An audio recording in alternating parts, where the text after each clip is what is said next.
Deloria was a kingdom shaped by patience. Its ruler, King Joseph, was no warrior, but a tactician who ruled from the mind. He had not fought wars, he had prevented them. Peace in his court was not absence of chaos, it was control of it. That control faltered when Lord Dalen Velrin was found dead beneath the blooming pear trees in the royal orchard. His neck was slashed, his lifeless hand clenched around an old golden coin bearing the king's crest, no longer in circulation. A relic? A message? Joseph stood over the body before the guards arrived. He stared not at the wound, but at the coin. It was too deliberate, a signature left in blood. The court erupted in speculation. Some blamed foreign enemies, others whispered of betrayal within. Joseph gave no opinion. He simply ordered the body brought to the great hall, the coin placed on his throne. From that moment, justice would be served. But it would be served in silence and slowly. At Joseph's command, Dalen's widow, Lady Armina, and his younger brother, Saran Velrin, were invited to stay within the palace. The move was seen as compassion. In truth, Joseph wanted the storm close, where it could not hide behind distance. Saran arrived pale and broken, silent in his mourning. He did not speak much in court, choosing instead to sit by the king or walk alone in the garden. He avoided the banquet halls and drank little. Even Joseph, ever watchful, saw no reason to question his grief. Lady Armina, veiled in black, barely spoke beyond what protocol demanded. She thanked the king for his kindness but avoided all talk of Dalen's final days. Joseph respected her silence but kept his steward, Cale, watching all movements. Not for guilt, just patterns. Pain reveals more than confessions, Joseph told Cale. But only if you know what to look for. The golden coin was decades old. Joseph had them minted during the first year of his reign as tokens of loyalty to trusted houses. Dalen's family had received several, but all had been sealed away in the royal vault 5 years ago. Joseph summoned the vault keeper. No thefts, no missing items. The registry was clean. Yet the coin in Dalen's hand had not aged as it should have, its shine too polished, its edges barely worn. Someone had preserved it. Intentionally. He did not call it a clue aloud. He simply placed the coin in a black velvet box and returned it to his study. That night, he wrote 3 names on parchment: Armina, Saran, and the Ran, the rival prince visiting from the north. Don't ask questions, he told Cale. Ask about their memories. That is where truths hide. Prince Theran of the northern lands was an obvious suspect in the minds of many. He had contested trade routes with Dalen's faction, and his arrival in the capital just days before the murder added fuel to court gossip. Joseph welcomed Theran to a private audience. The prince, ever proud, offered condolences but scoffed at the rumors. Dalen was an annoyance, not an enemy, he said. Why would I kill a man I had already beaten in council? The king dismissed him with wine and a calm smile. He believed Theron's innocence, not out of trust, but because the crime was too deliberate, too dramatic. Theran was blunt and careless, not theatrical.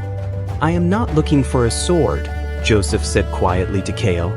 I am looking for a quill dipped in blood. Lady Armina met Joseph in the moon chamber. He asked only one question. Did your husband seem troubled before he died?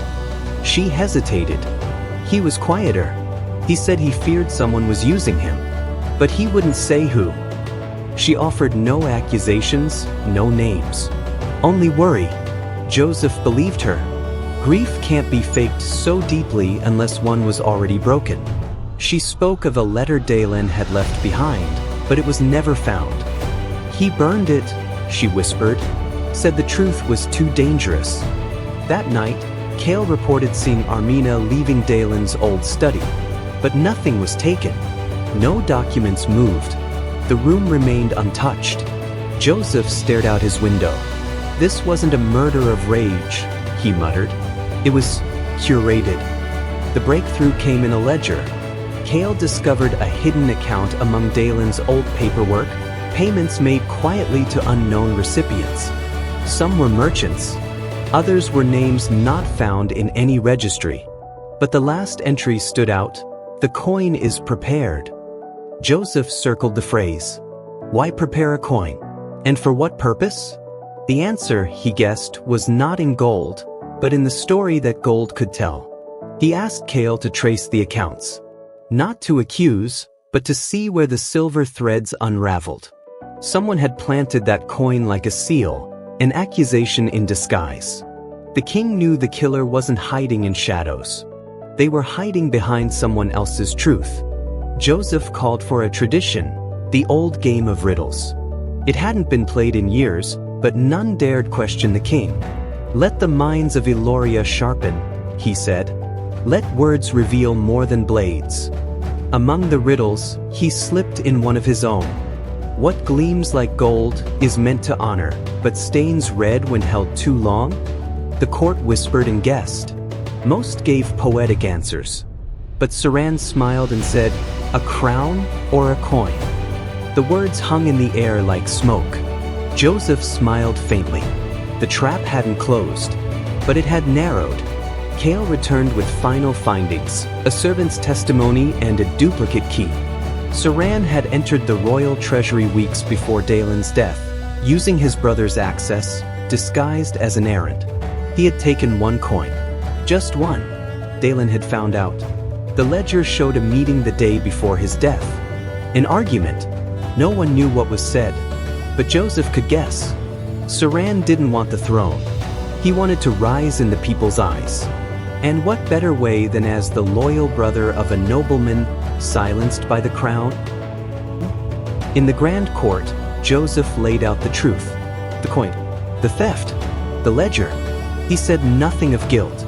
Instead, he posed the riddle again. What gleams like gold? The court waited. Saran's hands trembled. This is madness, he whispered. You've no proof. Joseph stepped down from the throne and placed the golden coin before him. Then answer me, he said. What did you hope to buy with your brother's death? Saran broke. The mask crumbled. I was nothing, he shouted. He took everything.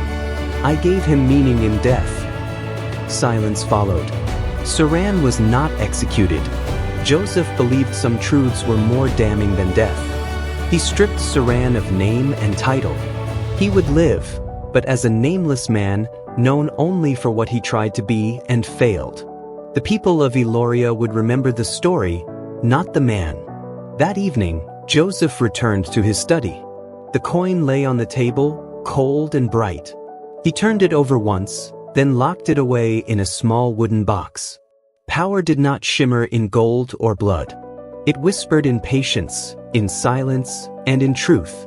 And Joseph, as always, listened.